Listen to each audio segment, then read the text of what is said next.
Hi, கனவுகள் மேம்படும் viewers எல்லாருக்கும் வணக்கம். எல்லாரும் எப்படி இருக்கீங்க? நல்லா இருக்கீங்களா? ஓகே, கவனமாரு. உன்னால ஒரு 5 நிமிஷம் கூட கவனிக்க முடியாதா? ஃபோக்கஸ் பண்ணவே மாட்டியா அப்படின்னா நம்மள நிறைய பேர் திட்டி இருப்பாங்கல்ல. ஸோ நிறைய பேர் இதெல்லாம் வாங்கியிருப்பீங்க. இப்போ பழைய காலத்துலலாம் பார்த்தீங்கன்னா வேட்டையாடுறதுக்கும் சரி, துப்பாக்கி சுடுறதுக்கும் சரி, இப்போல்லாம் அந்த ஃபோக்கஸ்ன்றது ரொம்ப ரொம்ப முக்கியம் இல்லையா? ஸோ இப்போ எதுக்கு சம்மந்தமே இல்லாமல் இதை பற்றிலாம் பேசிகிட்டு இருக்க அப்படின்னு நீங்கள் கேட்பீங்க. ஓகே, எனக்கு நீங்கள் கேட்குறது கேட்குது. ஒவ்வொரு வாரமும் நான் உங்களுக்கு ஒரு புக் ரிவ்யூ கொடுத்துட்ருக்கேன். இந்த புக்கு படிக்கலாம் அப்படின்னு சொல்லி சஜஸ்ட் பண்ணுறேன், எனக்கு தோன்றுறது. ஸோ இந்த வீக்கும் நான் உங்களுக்கு ஒரு புக் சஜஸ்ட் பண்ணுறேன். அது என்ன அப்படின்னு பார்த்தீங்கன்னா, ஸ்டோலன் ஃபோக்கஸ், உங்கள் கவனம் திருடப்படுகிறது. இதை எழுதினது யாரு அப்படின்னு பார்த்தீங்கன்னா ஜோஹன் ஹாரி அப்படின்றவர் இந்த புக்கை எழுதியிருக்காரு. ஓகேவா? ஸோ ஜோஹன் ஹாரி நிறைய எக்ஸாம்பிள்ஸோடு இந்த புக்கை எழுதியிருக்காரு. ஸோ படிக்க ரொம்ப இன்ட்ரெஸ்டிங்காக இருந்தது. சரி, நம்ம என்னதான் கவனமாக இருந்தாலும் நம்மளோட கவனம் திருடப்படுகிறது அப்படின்னா நீங்கள் நம்புவீங்களா?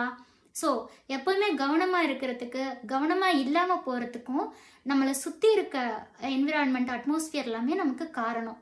ஓகேவா? ஸோ ஸ்டெப் பை ஸ்டெப் டக்குன்னு பார்த்துடலாமா என்னென்ன காரணம் அப்படின்னு சொல்லிட்டு. ஸோ ஃபர்ஸ்ட் ஸ்டெப் பார்த்துடலாம். வேகம். என்ன சொல்ற? வேகம் எப்படி நம்மளோட கவனத்தை திருடும்? கவனமாக இருந்தால் வேலையை வேகமாக செய்யலாம் அப்படின்னு தானே நீங்கள் யோசிப்பீங்க. இல்லைங்க, ஃபோக்கஸ் அப்படின்றது கரெக்டாக கொஞ்சம் நிதானமாக பண்ணணும். இப்போது ஒரு எக்ஸாம்பிள் உங்களுக்கு சொல்கிறேன் பாருங்க. இப்போ நிறைய பேர் பேசிகிட்டு இருப்போம். பேசும்போது சொல்லுவாங்க, இப்போ நீ என்ன சொல்ல வந்த, சீக்கிரமாக ஷார்ட்டாக சொல்லி முடி அப்படின்னு. இப்போ ஒரு மீட்டிங்கில் அட்டன் பண்ணிட்டு இருந்தோம்னா கூட ½ அன் ஹவர் வச்சாங்கன்னா, எதுக்கு இந்த மீட்டிங் ½ அன் ஹவர், இப்போ என்ன சொல்கிறாங்க அப்படின்றத ஒரு 5 மினிட்ஸில் சொல்ல மாட்டாங்களா அப்படின்னு சொல்லி நம்ம நிறைய திட்டுவோம். அதுவும் இல்லாமல் பழைய காலத்துலலாம் பார்த்தீங்கன்னா ஒரு நியூஸ் ரீச் ஆகிறதுக்கு ரொம்ப லேட் ஆகும். ஒரு நியூஸ் பேப்பரில் தான் வரும், அதுக்கு வெயிட் பண்ணணும், நம்ம படிக்கணும். ஆனால் அட் ப்ரெசண்ட் நமக்கு நியூஸ் எல்லாமே வேகமாக கிடைக்குது, மொபைலில், இன்டர்நெட்டில் எல்லாமே. அது மட்டும் இல்லாமல் நோட்டிஃபிகேஷனில் வந்துடுது. ஸோ இப்படி எல்லாமே வேக வேகமாக கிடைக்குது. இன்னொன்று, நமக்கு ஒரு விஷயத்தில் மட்டும் நம்மளால் கவனம் செலுத்த முடியாது. ஏன்னா நம்ம இப்போ இருக்க காலகட்டம் அப்படி. ஏன்னா இப்போ நம்ம லஞ்ச் பீரியட் உட்காந்துருக்கோன்னு வச்சுக்கோங்களேன், ஒரு 10 மினிட்ஸ் தான் லஞ்சு. அந்த லஞ்ச் சாப்பிட்டுட்டு இருக்கும்போதே சொல்லுவாங்க நம்மளோட மேலதிகாரிலாம் என்னென்னு, எப்பா இந்த லஞ்சை முடிச்சுட்டு இந்த ஒர்க்கை முடிங்கன்னு. சாப்பிட்டுட்டு இருக்கும் போதே நமக்கு அடுத்த வேலை வந்ததுன்னா அப்போ நம்ம எப்படி கவனிப்போம்? எல்லாமே வேகம்னு இருக்கும்போது அப்புறம் பிரெயின் சொல்லும், ஆமாம் இப்போ நான் என்ன வேலை செய்யணும் அப்படின்னு சொல்லி நம்ம பிரெயின் தானாக குழம்பி எதுலேயுமே ஃபோக்கஸ் பண்ண முடியாமல் போயிடும். இப்போ இதை தான் அந்த ரைட்டர் சொல்கிறாரு, ஜோஹன் ஹாரி. வேகம் அப்படின்ற ஒரு விஷயம் இருக்கனால நம்மளோட கவனம் திருடப்படுது, நம்மளால் எதுலேயுமே ஃபோக்கஸ் பண்ண முடியலன்னு. அடுத்த செகண்ட் ரீசன் பார்த்தீங்கன்னா டிஜிட்டல் மார்க்கெட். அது என்ன திவ்யா சொல்கிற டிஜிட்டல் மார்க்கெட் அப்படின்னு கேட்டிங்கன்னா, அதாவது இப்போ நம்ம மொபைல் கையில் வச்சுட்ருக்கோன்னு வச்சுக்கோங்களேன். ஃபஸ்ட்டு வாட்ஸ்அப்பில் பார்ப்போம். வாட்ஸ்அப்பில் ஒரு ஸ்டேட்டஸ் பார்த்தோன்னே நம்ம ஃபோக்கஸ் பண்ணிகிட்டே இருப்போம். என்னென்னா, இப்போது ஏதோ ஒரு புடவை வாங்கலாம் அப்படின்னு யோசிக்கும் போது ஸ்டேட்டஸில் ஒருத்தர் வச்சுருப்பாங்க, வாவ் இந்த புடவை ரொம்ப அழகாக இருக்கே அப்படின்னு சொல்லிட்டு அதை மைண்டில் வைப்போம், இதை வாங்கலான்ட்டு. அடுத்து இன்ஸ்டாகிராம் போவோம், அதில் ஒரு பேஜ் அழகழகான புடவையை சஜஸ்ட் பண்ணுவாங்க, பேசாமல் இதை வாங்கிடலாமா அப்படின்னு சொல்லிட்டு மால்குள்ளே போவோம்.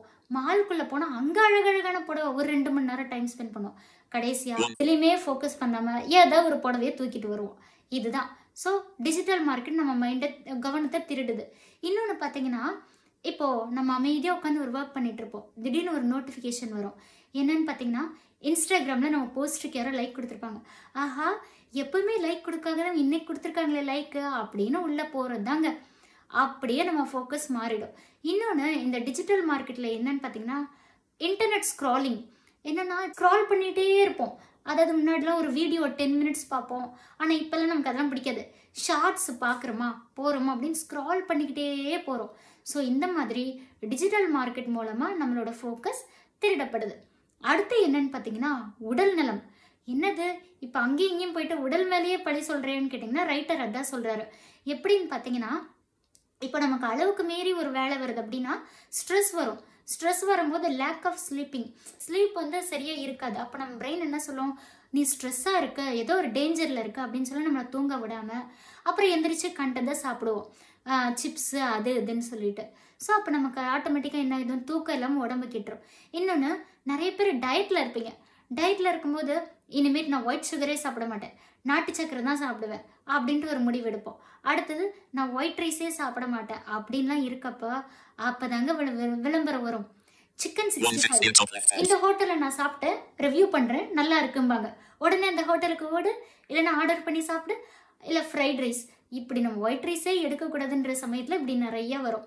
அப்போது இந்த விளம்பரம்லாம் நம்மளை என்ன பண்ணுது, நம்மளோட ஃபோக்கஸை திருடுது, உடல்நலம் ஆட்டோமேட்டிக்காக கெட்டு போயிடுது. நீங்கள் யோசிச்சு பாருங்கள், எமோஷனுக்கும் சாக்லேட்டுக்கும் என்னங்க சம்மந்தம்? ஆனால் அந்த மாதிரி விளம்பரம் கொடுத்து நம்மளை வாங்க வச்சு சாப்பிட வைப்பாங்க. அப்போ ஆட்டோமேட்டிக்காக நம்ம உடல் நலம் குறையும் போது நமக்கு ஃபோக்கஸ் கெட்டு போகுதுங்க, வேலை செய்ய முடியாது. நம்ம அயன் கண்டென்ட் நம்ம உடம்புல தேவையில்லாத குறையும் போது, ஹியூமோக்ளோபின் குறையும் போது எல்லாமே, ஈவன் ஃபேட் கண்டென்ட் குறையும் போது கூட நமக்கு கவனம் சரியாக செலுத்த முடியாது எதுலேயுமே. இதுதான் காரணம். அடுத்து 4th பார்த்தீங்கன்னா மனநலம் பாதிக்குது. ஆமாங்க, இப்போது ஒரு விஷயத்த கவனம் செலுத்தாமல் பல விஷயத்த யோசிச்சுக்கிட்டே இருப்போம். அப்போது நம்ம ஃபோக்கஸ் பண்ண வேண்டியதை கோட்டை விட்டுருவோம். கோட்டை விடும்போது நம்மளை எல்லாரும் திட்டுவாங்க, இவங்க சரியில்லைம்பாங்க, ஆவரேஜும்பாங்க. நம்மளை ரொம்ப டாமினேட் பண்ணும்போது நம்ம மனநலம் பாதிக்கும். இன்னொரு விஷயம் என்ன அப்படின்னு பார்த்தீங்கன்னா, இப்போ ஒரு ஆராய்ச்சியில் என்ன சொல்கிறாங்கன்னா, ஒரு ஆவரேஜ் குழந்தையால், ஆவரேஜ் லெவலில் இருக்க குழந்தையால் 65 செகண்ட்ஸ் தாங்க ஒரு அட்டென்ஷன் ஸ்பேனே இருக்குமா. இன்னும் நம்ம நல்லா தான் கவனிக்கிறோம்னா கூட 3.5 நிமிஷத்துக்கு மேலே நம்மளால் ஒரு வேலையில் இருக்க முடியாது. டக்குன்னு 1 நிமிஷமாவது திரும்புவோம். அதனால நம்மளோட ஃபோக்கஸ் இந்த 4 ஃபேக்டர்ஸ்னாலையும் கெட்டு போகுது அப்படின்னு ரைட்டர் சொல்கிறாரு. ஓவர் கம் பண்ணுறதுக்கும் ரைட்டர் ஸ்டெப்ஸ் கொடுத்துருக்காருங்க.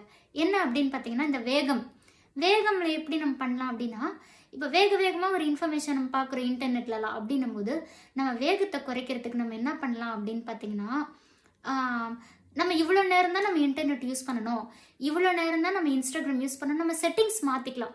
அப்போ ஆட்டோமேட்டிக்காகவே நமக்கு நோட்டிஃபிகேஷன் வரும். ஸ்க்ரீன் டைம் செக் பண்ணணும், 2 மணி நேரத்துக்கு மேலே ஸ்க்ரீன் டைம் வைக்க மாட்டேன் அப்படின்னு நம்ம செட் பண்ணிட்டோம்னா நம்ம பொறுமையாக இருக்கலாம். இப்போ என்னெல்லாம் பார்த்தீங்கன்னாங்க, சின்னதுலலாம் 100 பேஜஸ் ஒரு புக் இருக்குன்னு வச்சுக்கோங்களேன், படிப்பேன் ஒரு 3 பேஜஸ். அதுக்கப்புறம் எனக்கு ஆட்டோமேட்டிக்காக என்ன ஆகிடும்னு பார்த்தீங்கன்னா, ஓவரால் எக்ஸைட்மெண்ட் ஆகிட்டு அடுத்தடுத்து என்ன வரும்னு சொல்லிட்டு கடைசி பேஜுக்கு போய் கிளைமேக்ஸை பார்ப்பேன். இந்த மாதிரி வேகமாக இல்லாமல் கொஞ்சம் ஃபோக்கஸ் பண்ணி கொஞ்சம் பொறுமையாக. அடுத்து 2வது, இந்த டிஜிட்டல் மார்க்கெட்லேருந்து எப்படி தப்பலான்னா, இப்போ நான் ஒரு புடவை எடுக்க போகிறேன்னா மைண்டில் ஃபிக்ஸ் பண்ணிக்கணும், இது மட்டும்தான். இல்லை மொபைல் வாங்க போகிறேன்னா இது மட்டும்தான், இந்த தேவைக்கு தான் நான் வாங்க போகிறேன், இந்த ஆப் தான் நான் யூஸ் பண்ண போகிறேன் அப்படின்னு ஃபிக்ஸ் பண்ணி ஃபோக்கஸாக இருந்தோம்னா நமக்கு கரெக்டாக கண்டிப்பாக அதை நம்ம ஓவர் பண்ண முடியும். அதாவது ப்ராக்டிஸ் தாங்க நம்ம எல்லாத்துக்குமே ஹெல்ப் பண்ணும். அடுத்த 3rd விஷயம் உடல் நலம். உடல் நலத்துக்கு நல்லா தூங்கணும், 8 hours அது தூங்கணும். ப்ளஸ் நம்ம உடல் நலத்தை கேர் எடுத்துக்கிட்டு ஹெல்த்தியாக இருக்கணும். அடுத்த 4th மனநலம் எப்படி அப்படின்னு பார்த்திங்கன்னா, நம்ம எப்பயுமே ஒர்க்னு அதிலே இல்லாமல் நம்ம கொஞ்சம் மைண்டை அமைதியாக வைக்கலாம். இன்னொன்று ரைட்டர் ஒரு விஷயம் சொல்கிறாரு, நம்ம மொபைல் யூஸ் பண்ணாமல், வேறு எதையும் யூஸ் பண்ணாமல், புக் படிக்காமல் ஒரு 10 நிமிஷம் உங்களால் சும்மா உட்கார முடியும். சும்மாவே உட்கார முடியுதுன்னா கண்டிப்பாக உங்களால் ஃபோக்கஸ் பண்ண முடியும் அப்படின்னு அந்த ரைட்டர் சொல்கிறாரு. ஓகேவா? ஸோ இப்படி தாங்க நம்ம ஃபோக்கஸை டெவலப் பண்ணிக்கணும். நம்ம கவனமாக இருக்கணும்னு முயற்சி பண்ணால் கூட நம்மளை சுற்றி இருக்க விஷயம்லாம் நம்ம கவனத்தை திருடும். ஆனாலும் நம்ம அதை ஓவர் கம் பண்ணி ஃபோக்கஸாக இருந்தோம்னா நிறைய நம்ம அச்சீவ் பண்ணலாம். இப்போ நீங்கள் சொல்கிறீங்க, இப்போ நீ மட்டும் என்ன திவ்யா பண்ணுற, வீடியோ போடுறேன்ற பேர் எங்கள் கவனத்தை திருடுற அப்படின்னு சொல்கிறது என் காதுக்கு கேட்குது. ஓகேங்க, நான் உங்கள் கவனத்தெல்லாம் திருடல, இதோட முடிச்சுக்கிறேன். So stolen focus, Johann Hari அவர் எழுதின புக்கை நீங்கள் படிங்க, கண்டிப்பாக யூஸ்ஃபுல்லாக இருக்கும் ஸ்டூடெண்ட்ஸ்க்கெல்லாம் கூட. ஓகே, உங்களுக்கு வேறு ஏதாவது புக்ஸ் வேணும்னா கூட எனக்கு சஜஸ்ட் பண்ணுங்கள். உங்களோட கமெண்ட்ஸ் எனக்கு கொடுங்க, லைக் பண்ணுங்கள், ஷேர் பண்ணுங்கள், and notification bell icon click பண்ணிக்கோங்க. அப்பப்போ நான் போடுற வீடியோவில் உங்களுக்கு நோட்டிஃபிகேஷனாக வரும். அண்ட் மறக்காமல் சப்ஸ்கிரைப் பண்ணிக்கோங்க. Okay, thank you.